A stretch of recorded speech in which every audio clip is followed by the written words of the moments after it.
नमस्कार, आप देख रहे हैं इंद्रप्रस्थ न्यूज। मोदी सरकार ने पिछले साल आर्थिक आधार पर गरीब सवर्णों के लिए भी 10% आरक्षण का ऐलान किया था। इसके खिलाफ सुप्रीम कोर्ट में कई याचिकाएं दाखिल की गई थी। करीब 35 याचिकाएं सुप्रीम कोर्ट में इस मामले में दाखिल की गई थी और अब बीते हफ्ते 5 अगस्त को सुप्रीम कोर्ट ने इस मामले को संविधान पीठ के पास भेज दिया। 35 याचिकाओं में से एक याचिका अखिल भारतीय कुशवाहा महासभा के राष्ट्रीय अध्यक्ष कुशवाहा राकेश महतो ने भी दाखिल की थी। हमने इस पूरे मामले पर उनसे विस्तार से बात की। जी नमस्कार, सबसे पहले तो आप ये बताइए कि 5 अगस्त को क्या हुआ?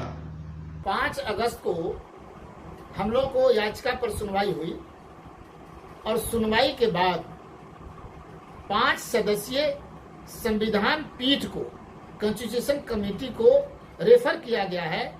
अब यह चूंकि संवैधानिक मामला है, संवैधानिक बातें उठाई गई है, इसलिए संविधान पीठ अब यह जांच करेगी। उसके पास हम लोग अपना बात रखेंगे कि कैसे संविधान के खिलाफ मोदी सरकार ने आनन फानन में यह 10% स्वर्ण को रिजर्वेशन दे दिया है।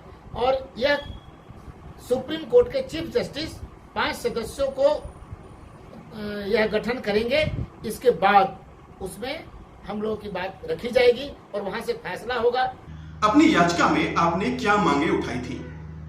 एक्चुअली कहीं भी किसी को जब भी दिया गया है रिजर्वेशन भारत में, तो एक सर्वे हुआ है। जब दलितों को दिया गया था तो साइमन कमीशन आया था भारत में और उसने सर्वे किया था। जब अंग्रेज की हुकूमत थी तो उस समय साइमन कमीशन बना देश की आज़ादी के पूर्व और 1932 से सवर्णों को, दलितों को दी गई रिजर्वेशन। पुनः जब देश आजाद हुआ तो काका कालेलकर आयोग बना और वह भी 1960 में बातें आ रही थी।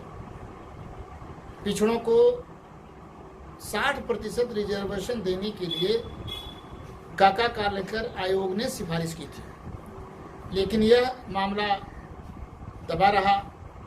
लेकिन जब जनता पार्टी की शासन हुई 1978 में, तब पुनः पिछड़े जितने भी उस समय के नेता थे उन लोगों ने दबाव बनाया। तब वो लोग एक फिर से नया आयोग गठन कर दिया, मंडल कमीशन का। और मंडल कमीशन का रिपोर्ट जब आया तो 1988-79 के बाद फिर यह जोर पकड़ने लगा, क्योंकि रिपोर्ट आ गया था।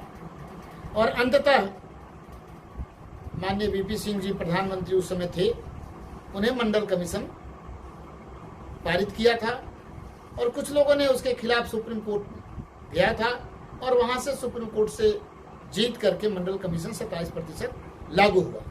तो जब भी कोई रिजर्वेशन भारत में दी गई है किसी को, तो एक सर्वे किया गया है और सर्वे के आधार पर उनका सही सामने डाटा आया कि कितने लोगों को रिजर्वेशन देना है, किनको किनको देना है, उनका आर्थिक स्थिति, सामाजिक स्थिति, सांस्कृतिक स्थिति क्या है, और वंचित लोगों को रिजर्वेशन दी गई है।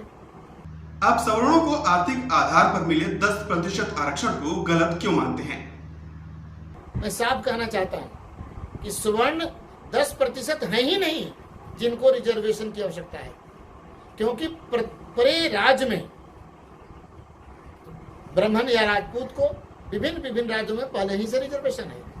जैसे महापात्रा, गोस्वामी, गुजरात के ठाकुर, बनिया, ये सारे लोगों को पहले ही से रिजर्वेशन है विभिन्न राज्यों में। अब इनकी संख्या मात्र 7-8% बची होगी।